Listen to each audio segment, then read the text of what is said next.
Hello friends and dear student, एक बार फिर से आपका बहुत बहुत स्वागत है। तो आज के इस लेक्चर में हम लोग पढ़ने वाले हैं फार्मास्यूटिकल केमिस्ट्री के इम्पोर्टेंट क्वेश्चन और उनके आंसर। तो चलिए शुरू करते हैं। लेकिन इस वाले पार्ट के अंदर हम लोग पहले पढ़ेंगे शॉर्ट क्वेश्चंस के बारे में, फिर उसके बाद नेक्स्ट पार्ट में पढ़ेंगे लॉन्ग क्वेश्चन के बारे में। उनको थोड़ा तसल्ली से पढ़ाऊंगा, वो थोड़ा अटेंशन मांगते हैं, थोड़ी सी क्या है प्रिपरेशन मांगते हैं, तो आपको भी थोड़ा सा अच्छे से पढ़ना है उसको।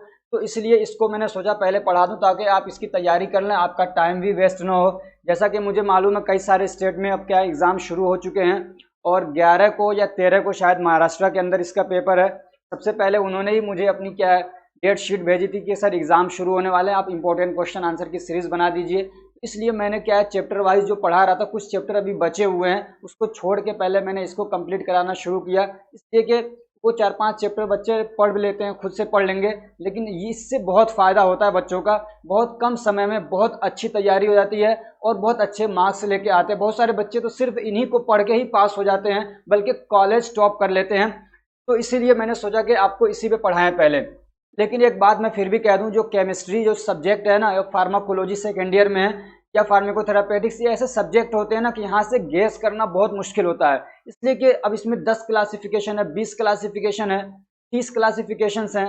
अब उसमें से सिलेक्ट करना थोड़ा मुश्किल होता है। ऐसे क्या है, बहुत सारी दवाएं हैं, किस दवा के बारे में पूछ लेगा, अंदाज़ा लगाना थोड़ा मुश्किल होता है। इसलिए पहले ही आपसे मैं कह दे रहा हूँ भाई, देखो पूरा सिलेबस आपको पढ़ना चाहिए, अच्छे से पढ़ना चाहिए, सारी क्लासिफिकेशंस आपको अच्छे से याद होनी चाहिए।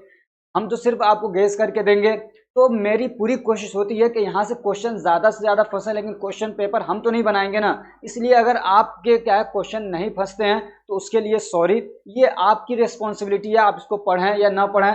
मेरी जो जिम्मेदारी थी, मैंने अपनी पूरी जान लगा के इनको प्रिपेयर किया है और पूरी उम्मीद करता हूँ कि यहाँ से बहुत सारे क्वेश्चन फंसेंगे। जैसा कि आप गुजरात का पेपर देख सकते हैं, मैंने वहाँ पर डाल भी रखा है कम्युनिटी में कि तकरीबन समझ लिए कुछ नहीं तो 80% तो क्वेश्चन यहाँ से फंस गए थे। इसी वाले जो मैं आपको पढ़ाने जा रहा हूँ, इससे पहले मैंने ये पीडीएफ प्रोवाइड कर दिया था पैड ग्रुप के अंदर। तो चलिए शुरू करते हैं। सबसे पहला हमारा क्वेश्चन है, what are the scope of pharmaceutical chemistry. Pharmaceutical chemistry के स्कोप क्या है वो बताना है आपको। और यहाँ पे हम लोग चीज़ें जल्दी जल्दी पढ़ेंगे, सारी चीज़ों को डिटेल में नहीं पढ़ेंगे। जैसा कि आपको मालूम है डिटेल पढ़ना है तो लेक्चर अवेलेबल हैं। तो अगर आप फार्मासिस्ट बन जाते हैं, फार्मास्यूटिकल केमिस्ट्री और दूसरे सब्जेक्ट्स पढ़ लेते हैं, तो आपको क्या बेनिफिट है, आप किस फील्ड में जाके काम कर सकते हैं। तो ट्रीटमेंट के, यानी दवा इलाज कर सकते हैं लोगों का, बीमारों का, ठीक है ना।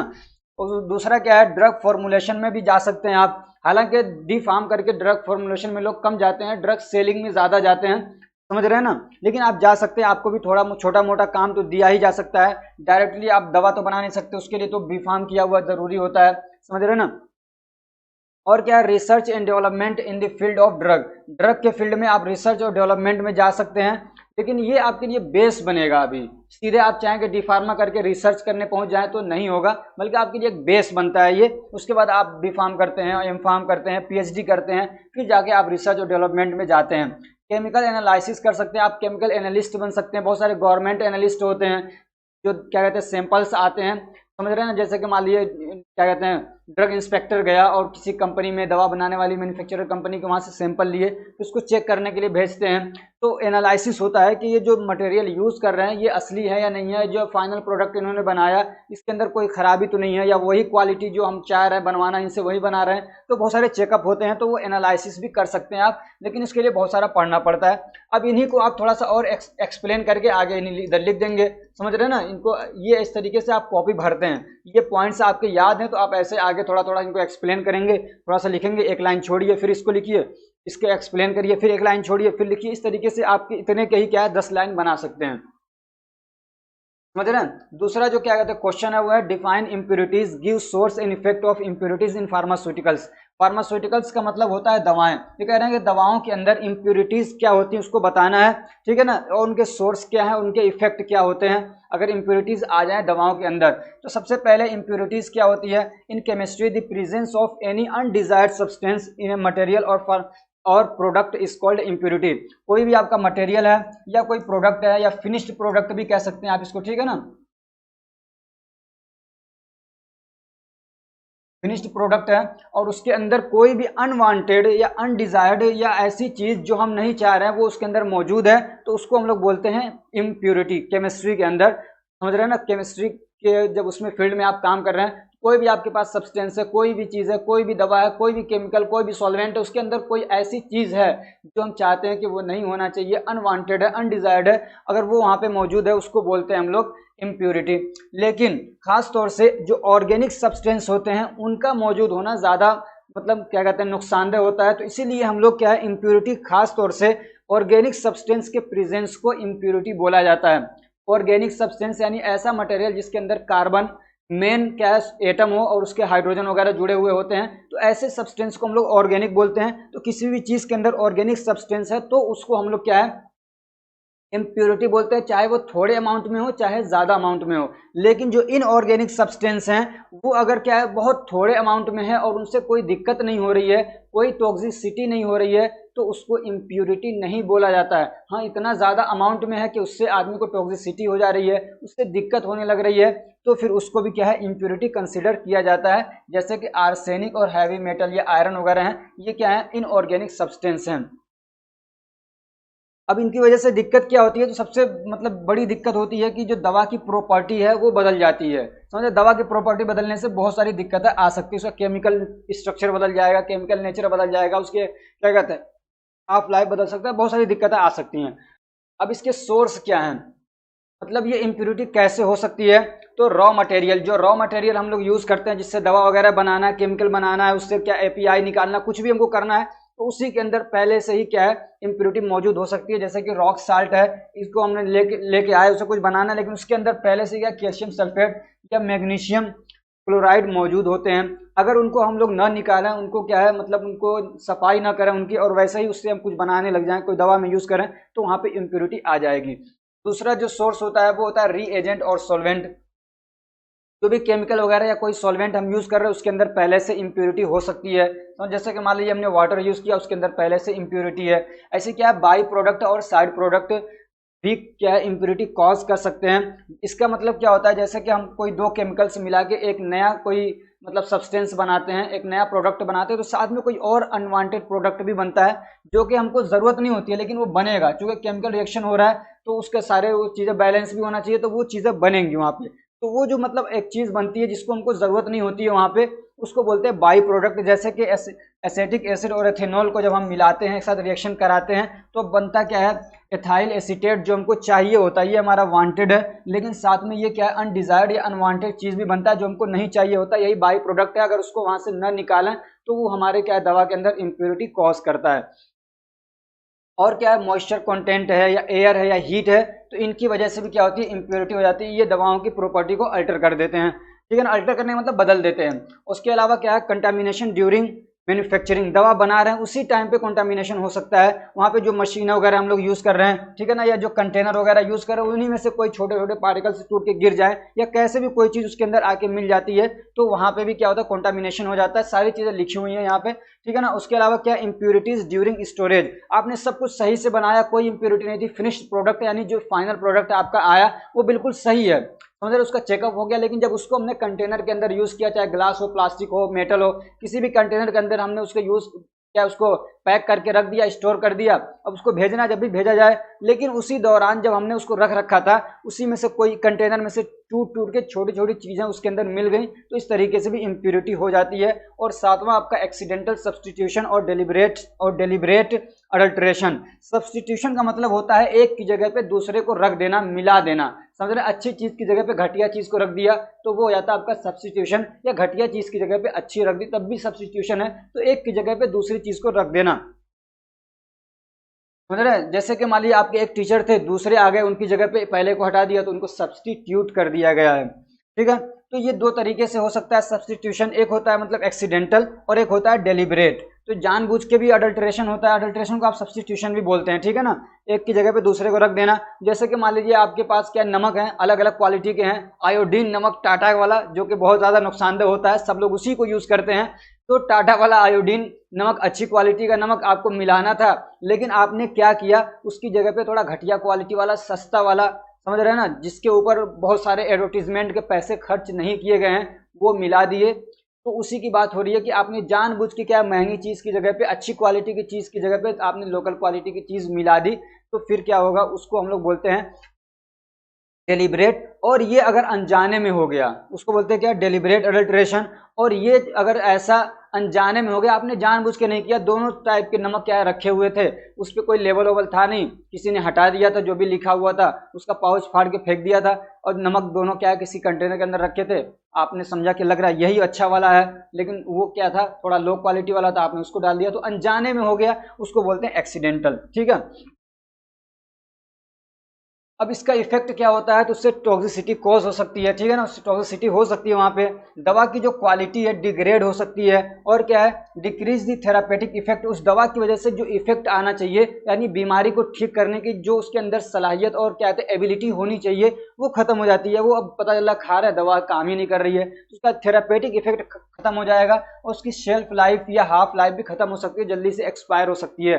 तीसरा जो क्वेश्चन है, डिफाइन एरर्स। एरर्स क्या होते हैं, उनके सोर्स क्या है और उनके टाइप्स क्या है वो बताने हैं। हम समझते हैं कि क्या कहते हैं, व्हाट इज एरर, यहाँ पे ये नहीं आना चाहिए। एरर क्या होते हैं, तो the difference between the measured and true value is called error.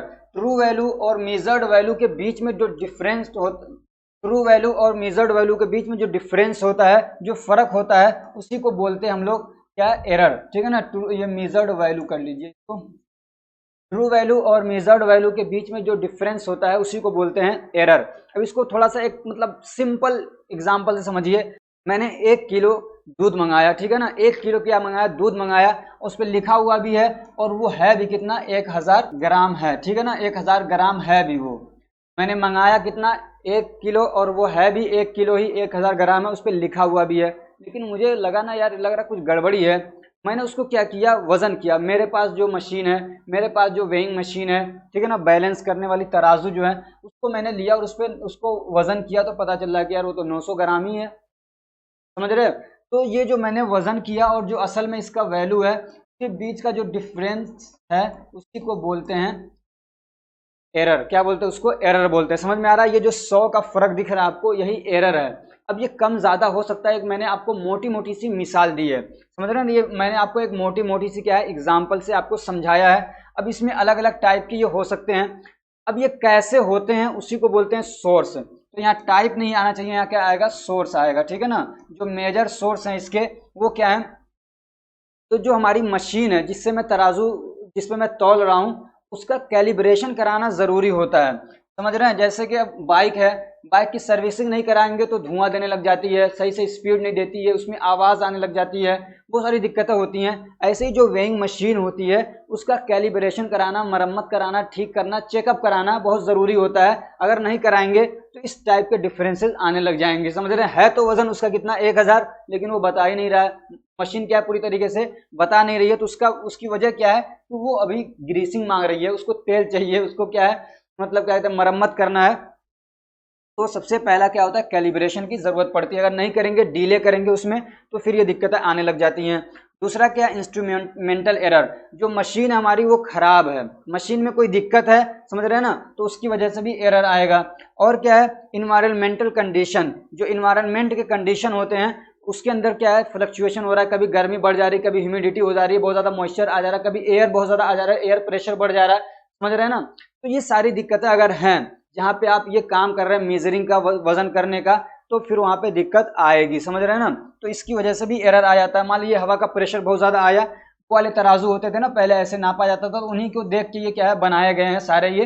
अब तो बहुत मतलब दिक्कतें इस टाइप की कम हो गई है बहुत सारी, लेकिन क्या आपको पढ़ना पड़ता है। तो हवा एकदम से आएगी, क्या करेगी, इसको नीचे झुका देगी। समझ रहे हैं ना, तो बहुत सारी दिक्कतें हो जाती हैं, क्या कहते हैं, इन्वायरमेंटल कंडीशन की वजह से। अगर क्या कहते हैं, ह्यूमिडिटी बहुत ज़्यादा बढ़ जा रही है और मटेरियल हमारा ऐसा है जो वहाँ से मॉइस्चर कंटेंट को अपने अंदर एब्जॉर्ब कर ले रहा है, तो भारी हो जाएगी चीज़ें। समझ रहे हैं, तो इस तरीके से इन्वायरमेंट भी क्या करता है, इफेक्ट करता है। ऐसे क्या है, ह्यूमन एरर। क्या है, ह्यूमन एरर की वजह से भी होता है। The presence of handling instrument is not the person handling instrument is not expert. वो आदमी जो मशीनों को हैंडल कर रहा है, जो वजन करने का काम कर रहा है, वो एक्सपर्ट ही नहीं है, उसको मशीन चलाना ही नहीं आता है, अनाड़ी की तरह से काम करेगा, तो भी एरर आएंगे। ठीक है ना, ऐसे क्या, fluctuation of scale reading. Scale reading में फ्लक्चुएशन आ रहा है किसी भी वजह से, मान लीजिए एयर की वजह से वो ऊपर नीचे हो रहे हैं, तो वहां पे भी एरर आ जाएगा। ऐसे क्या, friction in the moving object of the instrument can lead to error. जो आपकी मशीन है, समझ रहे, जो तराजू है, ये क्या है, जो मूव करता है ना, ऊपर नीचे मूव करना जिसको, उसमें फ्रिक्शन हो रहा है, वो लड़ रहा है इसी में कहीं पे। समझ रहे, वो मूव ही नहीं कर पा रहा है, 10 ग्राम में उसको यहाँ तक आना चाहिए, लेकिन वो 10 ग्राम में यहीं तक नीचे आ रहा है, समझ रहा है। तो वो पूरी तरीके से मूव नहीं कर पा रहा है, इसी में रगड़ रहा है। वो मान लीजिए इसको नीचे आना है, वो आ नहीं पा रहा है, इसी में रगड़ रहा है, समझ रहा है ना। तो ये भी दिक्कत हो जाती है। तो वहां से भी क्या है, आपको सही वजन नहीं मिल पाएगा, जो वजन आपको मिलना चाहिए, एक्यूरेट मिलना चाहिए, वो नहीं मिल पाएगा। और क्या, डस्ट पार्टिकल वगैरह आगे आपके मशीन में चिपक गए हैं, तो उसकी वजह से भी हो सकता है। उसमें मान लीजिए 10 ग्राम वहां पे आके चिपक गया, धूल मिट्टी, तो एरर तो आएगा ना। फिर उसके अलावा क्या, 8वां है आपकी ग्रेविटी इफेक्ट। अलग अलग जगह पे अलग अलग ग्रेविटी होती है, पहाड़ी एरियो में अलग होता है, और क्या कहते हैं नॉर्मल एरियो में ग्रेविटी में फर्क होता है। तो आपको रिकैलिब्रेट करने की जरूरत होती है, यानी दोबारा से अपनी मशीन को सेट करने की जरूरत होती है, अगर आप एक जगह से दूसरी जगह जाके शिफ्ट होते हैं। नवा क्या है, some time even standard weights have some errors. और क्या है, जो स्टैंडर्ड वेट्स होते हैं हमारे बटखरे होते हैं ना, कोई 100 ग्राम का है, कोई 50 ग्राम का है, कोई उससे छोटा है 25 ग्राम का है, तो इसी में कोई दिक्कत है। मान लीजिए ये लिखा तो इस पर 100 है, लेकिन 100 है नहीं, लिखा इस पे 100 है, लेकिन पता चला कि 105 है या 95 है, ऐसे इनमें भी हो सकता है। तो उसकी वजह से भी क्या होता है, एरर आता है। अब ये टाइप्स ऑफ एरर क्या है, अब इनको पूरा डिटेल में नहीं कर सकते हैं, तो खाली इनके जो नाम है ना वो याद कर लीजिए। तो एक क्या होता है, डिटर्मिनेट या सिस्टेमिक एरर भी बोलते हैं। तो इस टाइप का जो एरर होता है ना, उसमें जो आदमी क्या है, मतलब ये मेजरिंग का काम कर रहा है, उसको मालूम होता है कि दिक्कत कहाँ पे है, समझ रहे हैं ना। मान लीजिए मैं कर रहा हूँ और मैं सही से नहीं कर रहा हूँ, मैं कोई मिस्टेक कर रहा हूँ, मुझे ग्रीसिंग करनी थी, मैंने नहीं किया, मैं कोई गलती कर रहा हूँ जो मैं जान रहा हूँ कि इसकी वजह से क्या है, ये एरर आ रहा है, तो मैं उसको ठीक भी कर सकता हूँ। तो वो होता है डिटर्मिनेट एरर। अब ये दो तरीके का हो सकता है, तो होता है पर्सनल और एक होता है इंस्ट्रूमेंटल। यानी मेरी कोई गलती हो रही है, मैं केयरलेस होकर मतलब ऐसे ही काम कर रहा हूँ, तो उसकी वजह से आ रहा है, तो उसको भी ठीक कर सकते हैं। तो वो होता है पर्सनल, यानी मेरी जात से क्या है, यानी ये मुझसे जुड़ा हुआ है वो। दूसरा होता है इंस्ट्रूमेंट, ठीक है ना, इंस्ट्रूमेंटल एरर, यानी इंस्ट्रूमेंट में कोई दिक्कत है और मुझे मालूम है कि ये वाला स्क्रू थोड़ा मुझे टाइट करना है, मैं उसको कर दूंगा, ये ठीक हो जाएगी, ठीक है ना। तो ये दोनों तरीके आ जाते हैं आपके किसमें, डिटर्मिनेट के अंदर। दूसरा होता है आपका रैंडम या इनडिटर्मिनेट, ठीक है ना, इसको रैंडम एरर भी बोलते हैं। तो ये ऐसा मतलब एरर होता है कि आदमी को पता नहीं होता है, इसलिए इसको दूर करना थोड़ा मुश्किल होता है। तीसरा होता है ग्रॉस एरर। इसमें क्या होता है कि जो मतलब ये जो दोनों एरर है ना, वो मिल जाते हैं एक साथ में, तो एक बड़ा एरर हो जाता है, उसको बोलते हैं ग्रॉस एरर, समझ रहे हैं ना। सिस्टेमिक भी और रैंडम एरर दोनों एक साथ में मिल जाते हैं। क्वेश्चन नंबर 4 है आपका, describe dental product. Dental products क्या होते हैं, तो डेंटल प्रोडक्ट्स वो प्रोडक्ट्स होते हैं जो हमारे टीथ यानी दांतों के हेल्थ और उसकी हाइजीन को मेंटेन करते हैं। हमारे दांतों की हेल्थ को और वहाँ की सफाई को मेंटेन करने का जो काम करते हैं, वो होते हैं हमारे डेंटल प्रोडक्ट्स, ठीक है ना, डेंटल प्रोडक्ट्स होते हैं। अब ये कि इनऑर्गेनिक वाले चैप्टर में आपने इसको पढ़ना है, तो वहाँ पे क्या पूछ रखा है, तो वहाँ पे आप सिर्फ इनऑर्गेनिक सब्सटेंस के बारे में ही पढ़ेंगे। तो उसमें क्या क्या चीज़ें आ जाती हैं डेंटल प्रोडक्ट के अंदर, क्लीनिंग एजेंट्स आ जाते हैं, डेंटिफ्राइसिस आ जाते हैं, एंटी कैरीज एजेंट आ जाते हैं, इनको थोड़ा डिटेल में हम लोग पढ़ेंगे। उसके अलावा डिसेंसिटाइजिंग एजेंट आते हैं, यानी कहीं पे सेंसेशन हो रहा है, समझ रहे हैं ना, एक जैसे ठंडा गर्म लगता है, तो उसको डिसेंसिटाइज कर देते हैं, यानी वो दवा आप लगा लेंगे या खा लेंगे, तो वहाँ पे क्या होगा, सेंसेशन आपको नहीं होगा, झंझनाहट सी जो होती है नहीं होगी। ऐसे क्या है, सीमेंट्स और फिलर्स आते हैं, यानी कैरीज वगैरह उसको भर दिया, समझ रहे हैं। उसके अलावा क्या था, ओरल एंटीसेप्टिक्स आते हैं, यानी मुंह के अंदर क्या है, इन्फेक्शन वगैरह को रोकते हैं। तो ये चीज़ें होती हैं आपकी क्या है, ये मतलब कुछ मेन है जो डेंटल प्रोडक्ट के अंदर आते हैं। आपको इतना तो हर एक को याद ही होना चाहिए। अब इनको थोड़ा सा और हम लोग एक्सप्लेन कर लेते हैं इन तीनों को। एक है cleaning agent, these are the substance which are use to remove stain from teeth. दांतों के ऊपर देखते हैं धब्बे लग जाते हैं पीले पीले से, कोई गुटखा खा रहा है, कोई पान खा रहा है, कोई कुछ खा रहा है, बचना चाहिए मेरे भाइयों। ये सारी चीज़ें आपके हेल्थ के लिए अच्छा नहीं है, आपका मनी को भी क्या है, बर्बाद करती हैं।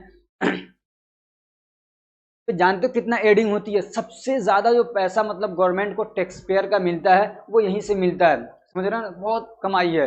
जो ये नशे वाली चीज़ें हैं, चाहे शराब हो, गुटखा उटका, तंबाकू वगैरह, मैंने इस पर रिसर्च नहीं की है, लेकिन जहाँ तक मुझे मालूम है वो यहीं से होता है। तो इसलिए अब बचना चाहिए ना यार। अब कोई आगे खड़ा हो जाता है ऐसा जो पास में, जो ये गुटखा उटखा खाता है, मेरा मूड खराब होता है, मेरा सर में दर्द होने लगता है। मैं जा रहा हूँ रास्ते में, कोई सिगरेट का धुआं उड़ाता है ना, जी में आदम मारा खींच के थप्पड़, अरे यार तुझे पी रहा, जाके चुपचाप एक साइड में पी ले। इसके भाई जो भी करते हो या तो छोड़ दो यार इसको, और करो तो किसी को तकलीफ ना पहुंचाओ। तुम्हें तो पता नहीं चलता है ना, लेकिन बहुत सारे ऐसे लोग हैं जिनको बहुत दिक्कत होती है उससे। ये हमें समाज को अच्छा बनाना है, तो ये सारी चीज़ों को छोड़ना चाहिए, अच्छाइयों को अपने अंदर लाना चाहिए, ये गलत चीज़ों को, खराब चीज़ों को निकालना चाहिए। तो ये कह रहा था जो दांतों के ऊपर क्या कहते हैं, मतलब जो धब्बा पड़ जाता है, काला पीला नीला जो जो भी जैसे पड़ जाते हैं, उसको साफ करने के लिए जो चीज़ें आती हैं उसको बोलते हैं हम लोग क्लीनिंग एजेंट्स, ठीक है ना। कुछ क्या कहते हैं मेन चीज़ें इंग्रेडिएंट जो क्लीनिंग एजेंट के अंदर डाली जाती हैं, जैसे कि टूथपेस्ट हो गया या टूथ पाउडर हो गया, टूथपेस्ट हो गया, तो उसमें आता है आपका dibasic, tribasic calcium phosphate. क्या है? Dibasic and tribasic calcium phosphate and sodium metaphosphate. ये चीज़ें होती हैं जो स्ट्रेन को, जो दाग धब्बों को छुड़ाती हैं। दूसरी जो चीज़ है वो है डेंटिफ्राइसिस, जो आपको पढ़ना था। तो ये वो चीज़ें होती है जो मुंह की क्या है नॉर्मल क्लीनिंग के लिए, दांतों की नॉर्मल क्लीनिंग के लिए यूज होती हैं, दांतों की नॉर्मल सफाई के लिए जो चीज़ें यूज होती हैं, ठीक है ना। और कहाँ तक? रीचेबल सरफेस ऑफ टीथ, यानी दांत के वो हिस्से जहाँ तक पहुँचा जा सकता है, यानी ब्रश से जहाँ तक आप सफाई कर सकते हैं, तो उसके लिए जो चीज़ें यूज होती हैं दांतों की नॉर्मल सफाई के लिए, उस एरिया तक जहाँ तक पहुँचा जा सकता है नॉर्मली, उसको बोलते हैं डेंटिफ्राइसिस। इसमें आप जो रोजाना यूज करते हैं, टूथपेस्ट हो गया, पाउडर आते हैं और माउथ वॉशेज आते हैं। एग्जाम्पल इनमें यानी कौन सी चीज़ें इसके अंदर यूज होती हैं? तो कैल्शियम कार्बोनेट यूज होता है, कैल्शियम फॉस्फेट मेनली यूज किए जाते हैं। दो मैंने एग्जाम्पल दे दिए हैं। तीसरा आपका एंटी कैरीज एजेंट्स। तो कैरीज क्या होती हैं? जो दांतों में होते हैं ना, सुराख हो जाते हैं, होल हो जाते हैं, दिक्कत होती है, उसको बोलते हैं कैरीज। तो एंटी कैरीज वो दवाएं होती हैं जो इनको रोकती हैं कैरीज होने से, समझ रहे हैं ना। कैरीज हो गई हैं तो उसको ठीक नहीं करेंगे, अब कैरीज होने से रोकती हैं, ये वो चीज़ें होती हैं एंटी कैरीज एजेंट। अब ये कैसे होता है? कई बार पूछ लिया कि कैरीज कैसे होते हैं, दांतों के अंदर क्यों होते हैं।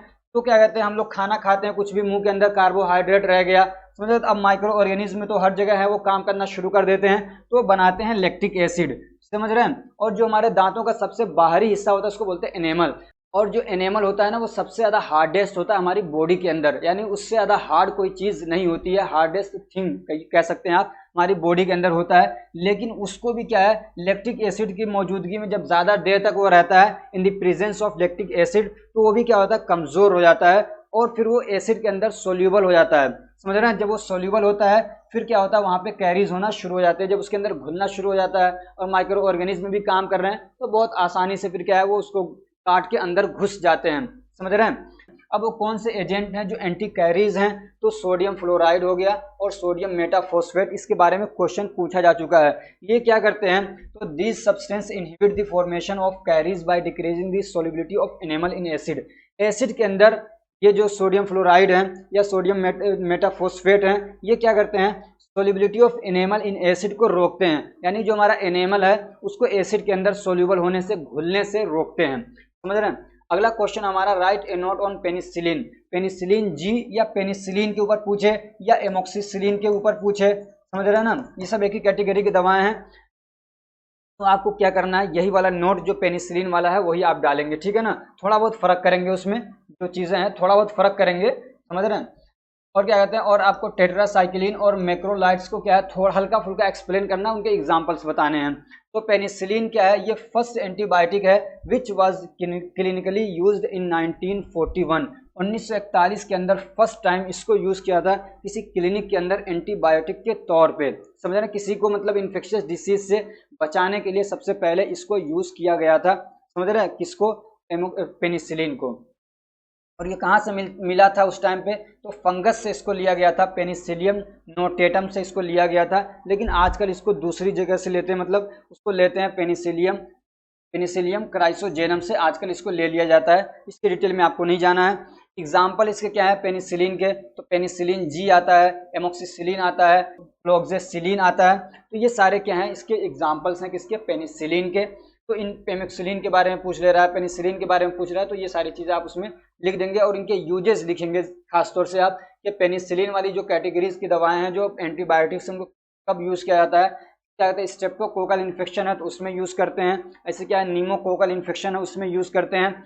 ये ना बैक्टीरिया के स्ट्रक्चर के बेस पे ये अलग अलग उनके नाम होते हैं। तो क्या कहते हैं, normally it is use for 7 to 10 days, और इसको क्या है 7 से 10 दिन के लिए तकरीबन यूज़ किया जाता है। जैसे कि मान लीजिए फेरेंजाइटिस हो गया, आपका जो फेरिंग्स है उसके अंदर इन्फ्लामेशन हो गया है, समझे ना, इसकी वजह से।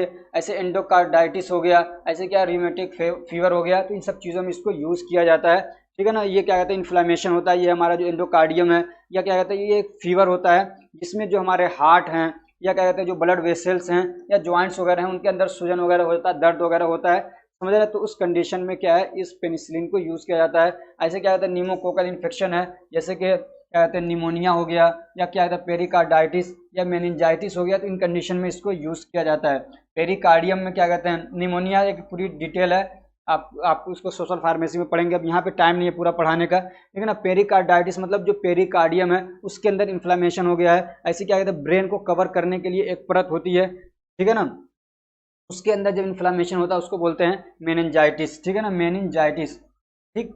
तो उनको ट्रीट करने के लिए इनको यूज़ किया जाता है। ऐसे सिफिलिस को ट्रीट करने के लिए यूज़ किया जाता है, डिप्थेरिया को, टेटनस को ट्रीट करने के लिए इनको यूज़ किया जाता है। इसमें जो दो टॉपिक्स थे वो छूट गए हैं, आप उसको देख लीजिएगा, टेट्रासाइक्लिन और क्या कहते हैं जो मैक्रोलाइड्स हैं, एजिथ्रोमाइसिन, ओके सारे एग्जांपल्स आते हैं उसके, उसको ज़रूर देख लीजिएगा, ठीक है ना। Define sedative and hypnotics with example, sedative और हिप्नोटिक्स क्या होते हैं विद एग्जांपल, उनको बताना है, उनके यूजेस बताने हैं। तो सिडेटिव और हिप्नोटिक्स ये क्या है, कोई अलग अलग दवाएं नहीं है, दवाएं सेम है, सिर्फ डोजिंग का फर्क होता है, समझ रहे हैं ना। ज़्यादा अमाउंट में दवा को खा रहे हैं तो वो हिप्नोटिक होता है, कम अमाउंट में खाते हैं तो सिडेटिव होता है। अब ये सिडेटिव और हिप्नोटिक में क्या फ़र्क होता है, तो सिडेटिव्स वो दवाएं होती हैं जो एक्साइटमेंट को, एंजाइटी को, टेंशन को ख़त्म करती हैं, समझ रहे हैं ना, आदमी को काम डाउन कर देती है। आदमी बहुत ज़्यादा एक्साइटेड हो रहा है, बहुत ज़्यादा इमोशनल हो रहा है, बहुत ज़्यादा क्या मतलब टेंशन में है, बहुत ज़्यादा क्या कहते हैं एंजाइटी में है, बहुत ज़्यादा क्या है चिंता में पड़ा हुआ, बहुत ज़्यादा सोच रहा है, समझ रहे हैं। तो उसको काम डाउन करने के लिए जो दवाएं दी जाती हैं, आदमी यानी थोड़ा सा शांत हो जाएगा, नॉर्मल हो जाएगा। ऐसे कुछ बच्चे बहुत सारे होते हैं, बहुत चंचल होते हैं ना, बहुत ज़्यादा चंचल होते हैं, तो उनको मतलब क्या कहते हैं एक्साइटेड, उनके एक्साइटमेंट को कम करने के लिए भी दी जाती हैं दवाएं ये, तो वो होती हैं सेडेटिव। और इन्हीं का डोज अगर बढ़ा दिया जाए और आदमी को एकदम सुला दिया जाए तो वो होती है हमारी क्या है, हिप्नोटिक्स, समझ रहे हैं।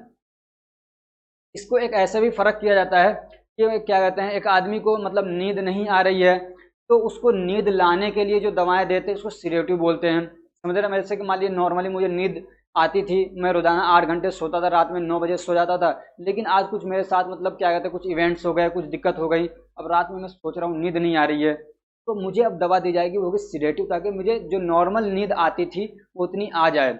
लेकिन किसी आदमी को क्या है मतलब 5 घंटे वो सोता था, उसको 10 घंटा सुलाना है, तो उसको अब जो दवा देंगे वो होगी हिप्नोटिक, यानी नॉर्मल जो सोता था उससे और ज़्यादा उसको सुलाना है, तो उसको देंगे जो दवा उसको बोलेंगे हिप्नोटिक्स। इस तरीके से इसके बारे में फ़र्क पूछ ले तो आप बताएंगे उसको, ठीक है। और ये दोनों हमारे सेंट्रल नर्वस सिस्टम पे काम करते हैं, और किस पे काम होते हैं, जो गाबा रिसेप्टर होते हैं हमारे उस पे काम करते हैं, उसको ब्लॉक करते हैं, ठीक है। अगला क्या कहते हैं, अब इनके एग्जांपल्स क्या हैं, डायजेपाम है, अल्प्राजोलाम या अल्प्राजोलम भी बोलते हैं बहुत सारे लोग, निट्राजेपाम है, क्लोनाजेपाम है, कई सारे पाम आते हैं इसके, ठीक है ना, पाम ऑयल नहीं है ये। और क्या है, फेनोबार्बिटल है, इसके भी कई सारे एग्जाम्पल हैं।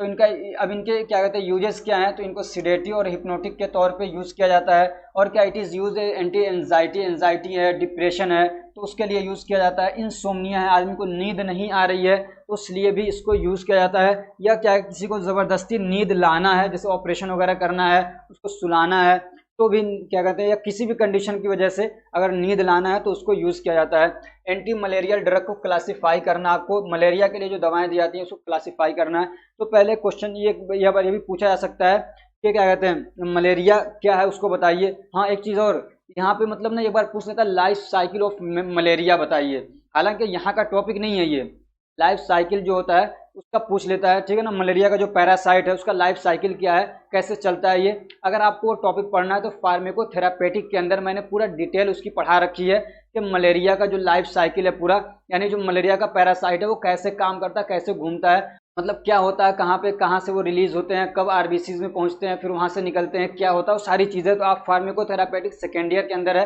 सर्च करेंगे malaria by S R pharmacy, आपको मिल जाएगा वो, ठीक है।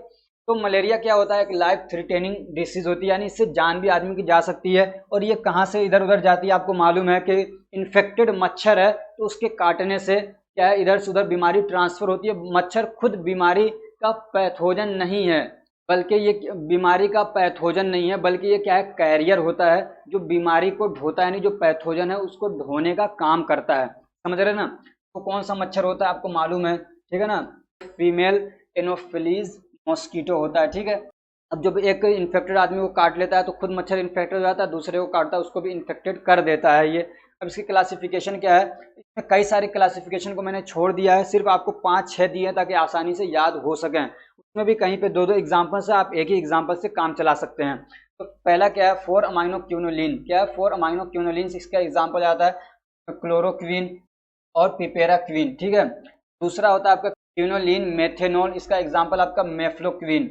तीसरा एग्जाम्पल आपका सिंकोना एल्कलॉइड, क्यूनिन या क्यूनिडीन, कोई सा भी याद कर सकते हैं। उसके बाद है बिगुआनाइड्स में आता है आपका प्रोगुआनिल। उसके बाद आता है 8 अमाइनो क्यूनोलिन्स में आपका प्राइमाक्विन।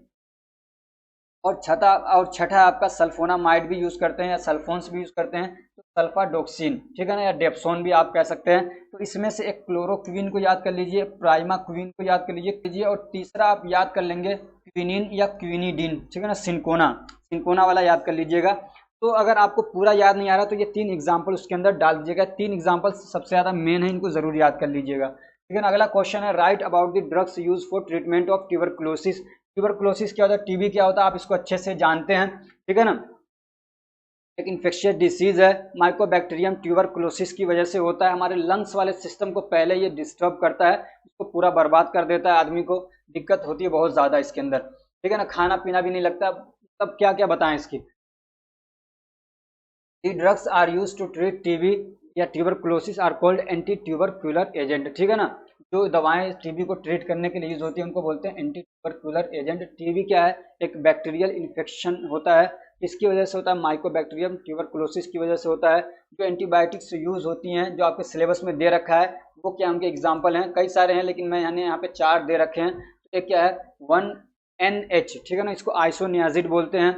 दूसरा आपका एथेम्ब्यूटोल, और तीसरा है पैरा अमाइनो सैलिसिलिक एसिड, और चौथा है, इसको 8वां ना करके आप चौथा कर लीजिए, और चौथा आपका प्रीटोमानिड, ठीक है ना। तो ये 4 एग्जाम्पल्स याद कर लेंगे आप। उसके अलावा इसकी क्लासिफिकेशन पूछता है तो इसको क्लासीफाई किया जाता है first line drug, second line drug, ठीक है ना। इस तरीके से थर्ड लाइन भी आती हैं, लेकिन आप यहाँ पे याद कर लेंगे एक न्यूली ड्रग्स, यानी न्यूअर, जो नई अभी आई हैं जो इसके लिए यूज होती हैं। तो फर्स्ट लाइन ड्रग में आ जाती है आपकी आइसोनियाजिड, रेफाम्पिन, और क्या है पायराजिनामाइड आ जाती हैं, एथम्ब्यूटोल आ जाता है, और क्या स्ट्रेप्टोमाइसिन आ जाती हैं, ठीक है ना। सारे याद नहीं करेंगे, 1-2 फर्स्ट लाइन ड्रग लिया जिसमें से 1-2 याद कर लें, ठीक है ना। आइसोनियाजिड पैराजिनामाइड याद कर लिया आपने, ठीक है ना, इसके शॉर्ट फॉर्म भी याद कर लीजिएगा। उसके बाद आता है सेकेंड लाइन ड्रग में आ जाता है आपका थियासीटाज़ोन, ठीक है ना, 1 याद कर लिया, अमीकासिन याद कर लीजिए, ठीक है ना। इस तरीके से 1-1 2-2 याद कर लेंगे। न्यूअर में आपको याद होगा सिप्रोफ्लोक्सासिन, और फ्लोक्सासिन बहुत ज़्यादा फेमस है, और फ्लोक्सासिन, एजिथ्रोमाइसिन, ये सारी चीज़ें भी अब क्या है यूज़ होने लगी हैं टीबी को ट्रीट करने के लिए।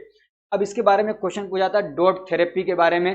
तो क्या होता है डॉट थेरेपी, तो टीबी का ट्रीटमेंट होता है उसमें ना कई सारे, ऐसा नहीं कि एक ही एंटीबायोटिक को मतलब दिया जा रहा है, कई सारी एंटीबायोटिक्स हो चुके हैं। जो बैक्टीरिया होता है बड़ी आसानी से मरता नहीं है, इसका इन्फेक्शन जल्दी से खत्म नहीं होता है, तो 2-3 एंटीबायोटिक का एक कलेक्शन बनाया जाता है। अब ये डॉक्टर तय करते हैं और उनको सेट कर दिया जाता है कि भाई सुबह में आपको ये तीनों दवाएं खानी है, शाम में ये तीनों दवाएं खानी है। तो इन्हीं में से ना मिक्स करके कुछ दवाओं का एक पूरा सेटअप बना दिया जाता है, समझ रहे ना। डायरेक्टली ऑब्जर्व ट्रीटमेंट किया जाता है। उसमें होता क्या है कि आदमी दवा खाते खाते थक जाता है, तो एक आदमी को लगाया जाता है बाकायदा कि जब भी इसकी दवा खाने का टाइम होगा आप जाके उसकी निगरानी करोगे, अपनी निगरानी में उसको दवा खिलवाओगे, थोड़ा दूर ही रहोगे। लेकिन ऐसा होता है ना, थक जाता आदमी, दवा नहीं खाता, फेंक देगा इधर से उधर। आपने दवा उसको दिया, फेंक दे रहा है, खा ही नहीं रहा है, एक ही टाइम खाया, समझ रहे हैं। तो इसलिए क्या है, उसको डायरेक्टली ऑब्जर्व करके अपनी निगरानी में दवा खिलाया जाता है। उसके लिए क्या है, कोई मेडिकल से कोई मतलब तैयार किया जाता है कोई आदमी कि भाई हर दवा के टाइम पे आप जाओगे, उसको पैसे लेगा वो, या घर का कोई आदमी फिक्स किया जाता है। तो ये होता है आपका डॉट थेरेपी, समझ रहे हैं ना। कई बार इसके बारे में क्वेश्चन पूछा जा चुका है, हालांकि ये सोशल फार्मेसी में ज़्यादा पूछा जाता है, लेकिन आपको पता होना चाहिए डॉट थेरेपी के बारे में। अगला क्वेश्चन है explain the terms accuracy and precision. Accuracy और प्रिसीजन क्या होता है इसको डिफाइन करना है। तो एक्यूरेसी निकला है किससे, एक्यूरेट से, समझ रहे हैं ना। यानी कि कोई भी हम लोग मेजरमेंट कर रहे हैं तो कितना ज़्यादा वो क्या एक्यूरेट आ रहा है, जो ट्रू वैल्यू है, जो मेजर्ड वैल्यू है, समझ रहे हैं। ये तो आपने पढ़ लिया अभी। तो जैसे कि मान लीजिए मैंने कोई चीज़ को तौला, वो कितना था, 1000 ग्राम था, और मैंने उसको वजन किया तो वो आया मेरा कितना, 999 ग्राम। तो ये कितना ज़्यादा एक्यूरेट है, बिल्कुल एक्यूरेट के करीब है ना। तो इसी को बताता है एक्यूरेसी। कई बार जब हम लोग वजन करते हैं, कभी 999 आ रहा है, कभी कुछ आ रहा है, कभी आया 995, कभी 995 आ गया, कभी 998 आ गया। सबसे ज़्यादा एक्यूरेट कौन है, 999 है। या क्या हो रहा है कि 999 हमने 5 बार वजन किया तो 999 कई बार आ रहा है, समझ रहे हैं। तो सबसे ज़्यादा एक्यूरेट कौन है, उसी को बोलते हैं एक्यूरेसी। और क्या कहते हैं, जो रिपीट हो रहा है बार बार, जैसे कि ये बार बार रिपीट हो रहा है, ये बार बार रिपीट हो रहा है, इसको बोलते हैं प्रिसीजन। समझे, जो बार बार रिपीट हो उसको बोलते हैं प्रिसीजन, और जो इसके सबसे ज़्यादा करीब हो उसको बोलते हैं एक्यूरेट। तो दोनों अलग अलग चीज़ें हैं। कई बार ऐसा हो सकता है कि 1000 है ये, समझ रहे हैं, और हमने 5 बार वजन किया, तो पहली बार आया 999, उसके बाद आया 995 ग्राम, फिर आया 995 ग्राम, फिर वजन किया, फिर आया 995 ग्राम। तो ये वाला रिपीट हो रहा है ना, इसको बोलते हैं प्रिसीजन। हालांकि ये इसके ज़्यादा करीब है, ये एक्यूरेट है, तो इसको बोलेंगे एक्यूरेसी और इसको बोलेंगे प्रिसीजन। अब ये सारी डिटेल यहाँ पे लिखी हुई है जो मैंने आपको बता दिया है, इसको आप पढ़ लीजिएगा। मैं इसको मिटा दे रहा हूँ, स्क्रीनशॉट लेना हो तो ले लीजिए। और अगर इसको आपको और डिटेल में पढ़ना है तो फर्स्ट चैप्टर पढ़ लीजिएगा, वहाँ पे ये सारी चीज़ें मैंने बहुत डिटेल में पढ़ाई हैं। वहाँ पे आपको क्या है, लिमिट टेस्ट भी हैं पहले चैप्टर के अंदर क्या है, सोर्स ऑफ इम्प्योरिटीज़ हैं, इम्प्योरिटीज सारी चीज़ें डिटेल में है। फिर उसके बाद वहाँ पे प्रिसीजन और एक्यूरेसी भी है, और भी कुछ चीज़ें हैं जो आपको यहाँ पे पढ़ना चाहिए था फर्स्ट चैप्टर के अंदर, वो सारी चीज़ें हैं, तो उसको आप वहाँ से और डिटेल में जाके पढ़ सकते हैं। समझ रहे हैं ना। अगला क्वेश्चन आपका, डिफाइन एनेस्थेसिया या एनेस्थेटिक भी कह सकते हैं आप, and the drugs use for this purpose. और एनेस्थेसिया के लिए जो दवाएं यूज होती हैं उनके बारे में आपको बताना है। तो इसके 2 या 3 एग्जाम्पल तो आप याद कर लीजिएगा। क्या कहते हैं, लीजिएगा, थियोपेंटल सोडियम आता है, केटामाइन हाइड्रोक्लोराइड है, और प्रोपोफोल है, जो आपके सिलेबस में दे रखा है। 3 एग्जाम्पल याद कर लीजिएगा, फिर आएंगे अभी तो आपको याद हो जाएंगे। एनेस्थेटिक्स क्या होते हैं, वो दवाएं जो कि क्या होते हैं, non awareness of all sensation and loss of pain, जो क्या कहते हैं इंड्यूस करते हैं, समझ रहे हैं ना, वो दवाएं जो आदमी को क्या है अनकॉन्शियस कर देते हैं, उसी को बोलते हैं non awareness of all sensation, यानी आदमी को बेहोश कर देते हैं। ऑपरेशन होता है, ऑपरेशन से पहले एनेस्थेसिया दिया जाता है, आदमी को क्या है दर्द का एहसास खत्म कर दिया जाता है, आदमी के सेंस ऑर्गन्स है, समझिए एक तरीके से काम नहीं करते हैं, आदमी को सेंस नहीं रहता, पेन नहीं रहता, दर्द खत्म हो जाता है। तो वो जो बेहोशी की एक कंडीशन होती है उसी को बोलते हैं एनेस्थेसिया वाली कंडीशन। और जो दवाएं इस कंडीशन को लेके आती हैं उनको बोलते हैं एनेस्थेटिक्स। समझ रहे हैं, उसको क्या बोलते हैं, एनेस्थेटिक। अब ये जो एनेस्थेसिया होता है, मतलब पूरा प्रोसेस ये 4 स्टेप में होता है, समझ रहे हैं ना, 4 स्टेप में होता है एनेस्थेसिया। सबसे पहला जो स्टेप आता है वो होता है एनाल्जेसिया। क्या होता है, दवा देने के बाद अब उसका इंजेक्शन आता है। ऐसा नहीं कि पूरी दवा एकदम से दे देते, नहीं, वो दवा होती है थोड़ी थोड़ी आदमी को दी जाती है और बहुत केयरफुली दी जाती हैं। आप और हम नहीं लगा सकते। ये जो एनेस्थेसिया का डोज दिया जाता है हर कोई नहीं देता, इसके स्पेशलिस्ट होते हैं। थोड़ा सा अगर डोज बढ़ गया तो आदमी फिर क्या है चला जाता है दुनिया से, समझ रहे हैं ना, फिर सोता ही रह जाता है। इसलिए कि बहुत ज़्यादा केयरफुली इनको देने की ज़रूरत होती है। तो एनाल्जेसिया सबसे पहली कंडीशन होती है, थोड़ा सा डोज दिया जाता है और आदमी वो क्या है जो डोज दे रहा है वो देखता भी रहता है, ठीक है ना। तो इस स्टेज में क्या होता है, ये begins with the administration of anaesthetic. सबसे पहले ये शुरुआत कहाँ से होती है, दवा का क्या एडमिनिस्टर किया जा रहा है, दवा दी जा रही है। एंड कहाँ तक जाता है, ends with the beginning of loss of conscious, और आदमी का थोड़ा थोड़ा क्या कहते हैं होश कम होना शुरू हो जाता है। दूसरा स्टेज आता है आपका डेरिलियम और एक्साइटमेंट।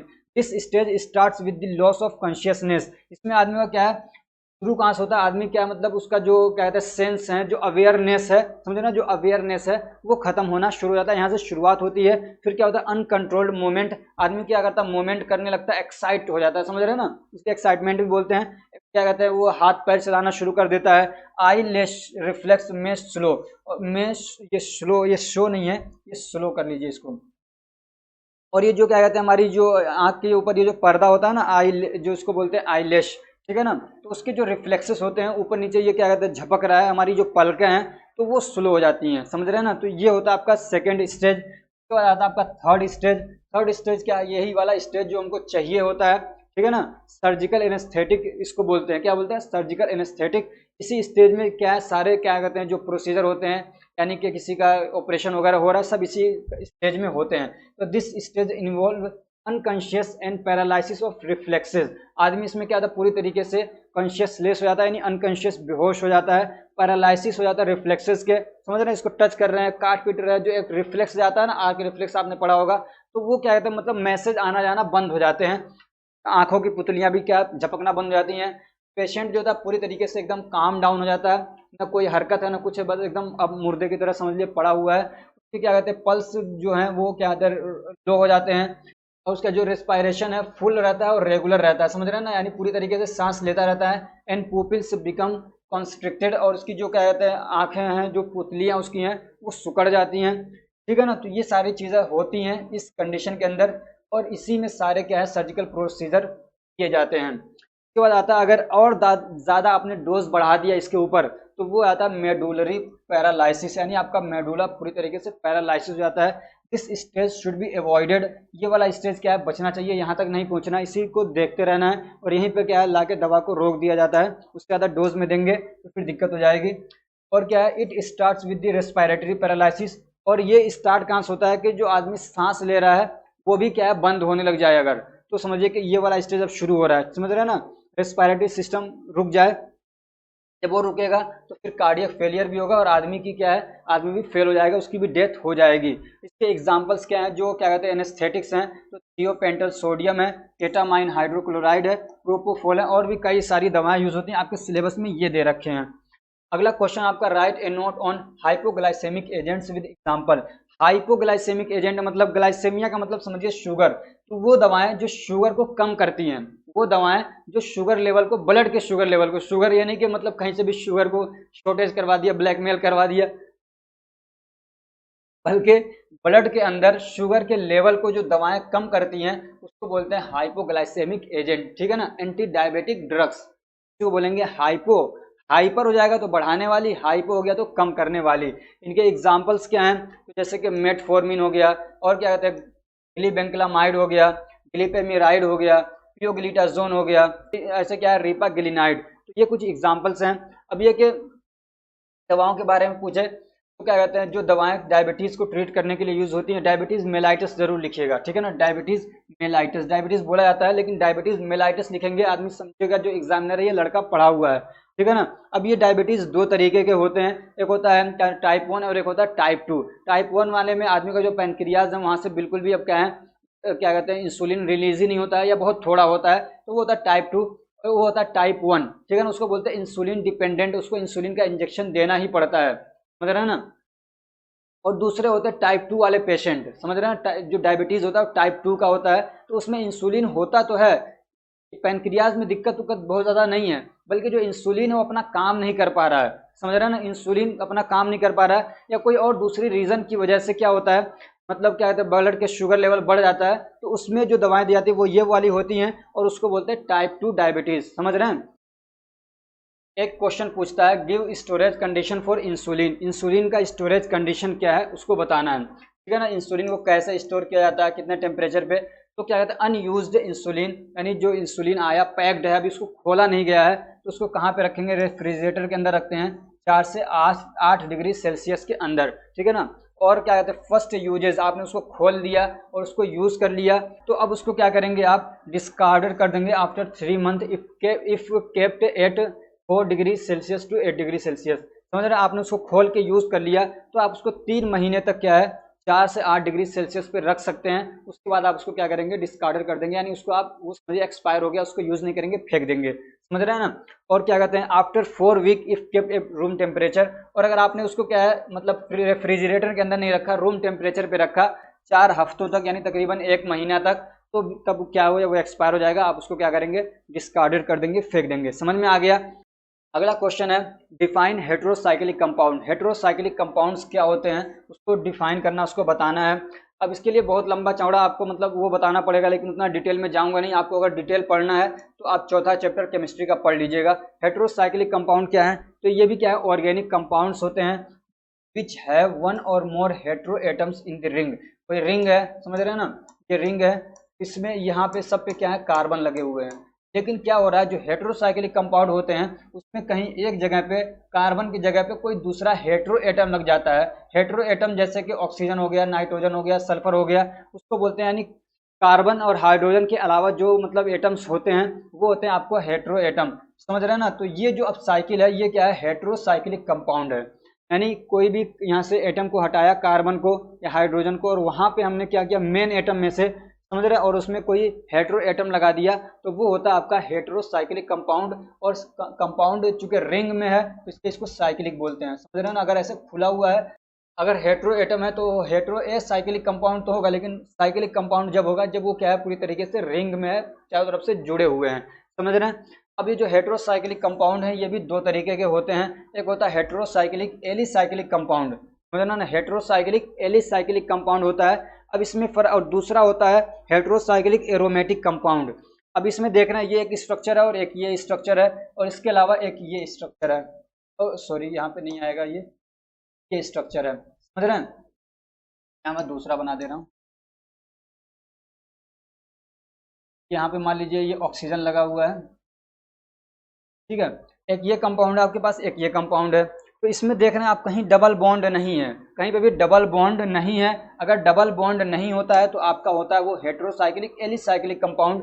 और अगर क्या कहते हैं डबल बॉन्ड आ जाते हैं, समझ रहे हैं ना, हेट्रोसाइक्लिक कंपाउंड ये भी है, हेट्रोसाइक्लिक कंपाउंड ये भी है। अगर डबल बॉन्ड आ जाता है कहीं पे तो वो हो जाता है आपका एरोमेटिक, समझ रहे हैं ना, वो क्या हो जाएगा आपका हेट्रोसाइक्लिक। तो दोनों है हेट्रो एटम की वजह से, समझ रहे हैं, लेकिन सिर्फ इसके अंदर डबल बॉन्ड नहीं है, समझ रहे, डबल बॉन्ड कहीं पे नहीं आ रहा है, इसमें नहीं है, तो वो हो जाता है आपका क्या कहते हैं एलिसाइक्लिक। और अगर इसी में डबल बॉन्ड आ जाए तो यही आपका क्या हो जाएगा, क्या कहते हैं एरोमेटिक कंपाउंड हो जाएगा। तो ये क्या होते हैं आपके हेट्रोसाइक्लिक कंपाउंड होते हैं। इनके एग्जाम्पल से ये एक आध या देख लीजिएगा,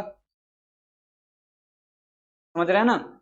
आगे भी इसके क्या है, यहाँ पे कुछ स्ट्रक्चर ये देख लीजिए आपके क्या है। और ये जो है ना ये तीनों को याद भी कर लीजिएगा, यहीं से एक आध नंबर का क्वेश्चन पूछ लेता है कि इनके दे देगा, कहेगा कि इनके नाम बताइए क्या है, समझ रहे हैं ना। तो देख लीजिए यहाँ पे क्या ऑक्सीजन लगा हुआ है, यहाँ पे क्या कहते हैं नाइट्रोजन और हाइड्रोजन लगा हुआ है, या नाइट्रोजन ही मेन है इसका, और यहाँ पे क्या सल्फर लगा हुआ है। 15वां क्वेश्चन है name the indicator used in complexometric titration. Complexometric titration के अंदर जो क्या कहते हैं इंडिकेटर्स यूज होते हैं उनका नाम बताना है। तो एक है आपका एरियोक्रोम ब्लैक टी, ठीक है, तो बोलते हैं EBT। दूसरा आपका एरियोक्रोम रेड बी, ठीक है ना, ERB। और तीसरा आपका पेटोन रीडर, ठीक है ना। तो ये तीन क्या है कॉमनली यूज किए जाते हैं कॉम्प्लेक्सोमेट्रिक टाइट्रेशन में इंडिकेटर के तौर पे, इसके तौर पे इंडिकेटर के तौर पे इनको यूज किया जाता है। अगला क्वेश्चन है explain the preparation method for insulin briefly. Insulin को कैसे प्रिपेयर किया जाता है उसका मेथड कई बार पूछ लेता है, तो उसको ब्रीफली बताना है, समझ रहा है। तो insulin preparation is very complex biotechnical process है, ये बहुत ज़्यादा क्या है उलझाऊ है, बहुत ज़्यादा क्या है जटिल, समझ रहे हैं ना। एक प्रोसेस होता है बायोटेक्नोलॉजिकल प्रोसेस होता है, यानी एक मतलब पूरी एक क्या है समझिए एक दुनिया है बायोटेक्नोलॉजी। तो वो वहाँ पे ये सारे काम होते हैं, समझ रहे हैं। उसमें बायो भी यूज़ किया जाता है यानी लिविंग थिंग, और क्या कहते हैं टेक्नोलॉजी, इन दोनों चीज़ों को यूज़ करके फिर एक मतलब क्या कहते हैं वहाँ पे काम होते हैं। तो उसी के अंदर उसी समझिए फील्ड के अंदर क्या होता है प्रिपरेशन किया जाता है इंसुलिन का। कैसे करते हैं यहाँ पे मेजर जो स्टेप्स है वो बता रहे हैं, पूरा प्रोसेस नहीं बताया जा रहा है आपको, समझ रहे हैं ना। सबसे पहले क्या होता है DNA और gene are responsible for production of insulin, human और एनिमल्स आर आइसोलेटेड। सबसे पहले क्या करते हैं हमारे अंदर जो क्या कहते हैं इंसुलिन बनाने के लिए जो DNA है या जो जीन है को निकाल लिया जाता है, यानी पैनक्रियास के जो बीटा सेल है वहाँ से DNA ले लिया गया। फिर उसके बाद क्या करते हैं क्या कहते हैं इन जो जीन है इनको इंसर्ट किया जाता है किसी होस्ट सेल के अंदर। अब उनको किसी बैक्टीरिया के अंदर क्या कहते हैं या कोई ईस्ट वगैरह है उसके अंदर उस जीन को क्या है इंसर्ट कर दिया जाता है। ये सब क्या है बायोटेक्नोलॉजिकल प्रोसेस हैं, समझ रहे हैं ना। आप नहीं कर सकते हो सीधे, इसको पढ़ना पड़ता है, बहुत ज़्यादा मेहनत करनी पड़ती है। उसके बाद आता है now the host cell are cultured. अब जिस बैक्टीरिया के अंदर मान लीजिए 10-15 बैक्टीरिया के अंदर हमने क्या उनका DNA चेंज कर दिया, ठीक है ना। अब उनका DNA ऐसा है जो इंसुलिन बनवाएगा, तो अब उनको क्या करते हैं हम लोग कल्चर करते हैं। कल्चर करने का मतलब उनको अब हम लोग उनकी खेती करते हैं, 10 हैं उसे 10 लाख बनवा रहे हैं, 10 करोड़ क्या है बैक्टीरिया।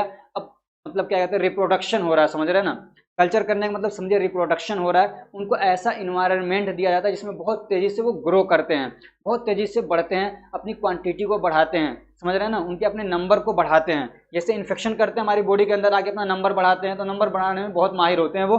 तो ऐसे ही उनका कल्चर कराया जाता है, उनको ऐसा इन्वायरमेंट दिया जाता है जो भी उनको ज़रूरत होती है वो सारी चीज़ें प्रोवाइड की जाती हैं, चाहे टेम्परेचर हो, चाहे क्या कहते हैं उनको न्यूट्रिशन की ज़रूरत है, एसिड की ज़रूरत है, बेस की जो भी चीज़ें ज़रूरत पड़ती है सब उनको प्रोवाइड किया जाता है। फिर उसके बाद जब उनके बहुत बड़े क्या कहते हैं वो क्वांटिटी के अंदर हो जाते हैं, उनकी एक बड़ी तादाद हो जाती है, तो क्या कहते हैं जब वो होस्ट सेल जो बैक्टीरिया या ईस्ट वगैरह हैं जब वो ग्रो करते हैं तो उनके अंदर इंसुलिन भी क्या होता है बनता रहता है, बढ़ता रहता है। जब हम देखते हैं कि उनके अंदर सफिशिएंट अमाउंट में इंसुलिन बन गया है तो फिर उनको क्या होती है अब उनकी क्या होती है हार्वेस्टिंग होती है, उनकी कटाई होती है, यानी जो भी वहाँ पे क्या कहते हैं कल्चर मीडिया वगैरह जो भी चीज़ें थी उसको निकाल लेते हैं, उनको प्यूरिफाई करके निकालते हैं बैक्टीरिया को, समझ रहे हैं ना। और फिर बैक्टीरिया को निकाल लिया, अब बैक्टीरिया के अंदर से क्या करते हैं हम लोग, सिर्फ इंसुलिन को निकाल लेते हैं और फिर उसको प्यूरिफाई करते हैं। उसके साथ में कोई अनवांटेड चीज़ आ गए हैं तो उन सबको भी साफ कर देते हैं, सिर्फ इंसुलिन हमको चाहिए तो इंसुलिन का निकाल लिया। और फिर इस इंसुलिन को क्या करते हैं अब अलग अलग डिज़ायर के अंदर, यानी किस अमाउंट में पैक करना है, किस डोजेज फॉर्म के अंदर कैसे उसको पैक करना है, उसको पैक कर लिया जाता है, इंजेक्शन वगैरह बना दिया जाता है, जो भी बनाना है। क्या कहते हैं, इंसुलिन पेल्स आते हैं, वायल्स आते हैं, तो वो सारी चीज़ें करते हैं उनको। तो ये होता है आपका इंसुलिन का प्रिपरेशन, समझ रहे हैं। तो ये जो क्वेश्चन थे ये आपके 15 क्वेश्चन हो गए हैं। उम्मीद करता हूँ कि आपको ये क्वेश्चन अच्छे लगे होंगे। Thank you so much SR pharmacy को चूज़ करने के लिए। मेरी बहुत सारी आपके साथ दुआएं हैं, बहुत सारी मेरी उम्मीदें हैं कि आप बहुत अच्छे मार्क्स लाएंगे, बहुत अच्छा परफॉर्म करेंगे। Best of luck, thank you so much. और अपनी खुशियों के अंदर हमें भी याद रखिएगा। और मिठाई जब और क्या कहते हैं, जब एग्ज़ाम का रिजल्ट आ जाए, जैसे कि आज राजस्थान वालों का आया, तो मिठाई ज़रूर भेजना। आपके यहाँ की जो फेमस मिठाई है, अगर आपके यहाँ वाली नहीं भेज पा रहे हो तो आप अमेजन से क्या है ऑर्डर मार सकते हैं सीधे, या फ्लिपकार्ट से क्या कहते हैं रसगुल्ला ऑर्डर मार सकते हैं। अगर आपको इससे हेल्प मिली है, आपको इससे फ़ायदा हुआ है, समझ रहे हैं ना, भूल मत जाना। और क्या है, एग्ज़ाम में जब रिजल्ट आए आपके अच्छे या बुरे जैसे भी आए, मुझे ज़रूर शेयर करना और बताना सर मेरे रिजल्ट ऐसे आए हैं, समझ रहे हैं ना। और अगर मतलब क्या था, मैंने ज़रूरी समझा, मेरे पास टाइम रहा, तो आपका एक इंटरव्यू भी लिया जाएगा। आपको क्या है एसआर फार्मेसी के प्लेटफॉर्म पे जगह दिया जाएगा बाकायदा अपनी बात रखने के लिए, समझ रहे हैं। आपसे एक रिक्वेस्ट है कि एग्ज़ाम देने के बाद आप क्वेश्चन पेपर मुझे ज़रूर सेंड करिए। जिस तरीके से मैंने आपके लिए प्रिपेयर किया, आपके आने वाले जो फ्रेंड्स हैं, यानी मतलब आने वाले जो आपके जूनियर्स होंगे, उनको लिए भी मैं प्रिपेयर कर पाऊँ, तो मुझे ज़रूरी होता है कि मैं क्या कहते हैं जो प्रीवियस ईयर के क्वेश्चन पेपर उनको देखूँ। उनके देखे बिना तो ऐसे जैसे अंधे में तीर मारना, तो क्वेश्चन पेपर को देख के ही मैं गेस पेपर बनाता हूँ, ठीक है। तो मेरा व्हाट्सअप नंबर है, फ़ोन कोई भी नहीं करेगा, सिर्फ व्हाट्सअप पे मैसेज करेंगे आप लोग, ठीक है ना। और इस पर क्या है आप क्वेश्चन पेपर मुझे सेंड कर देंगे, ठीक है। Best of luck, thank you so much for watching.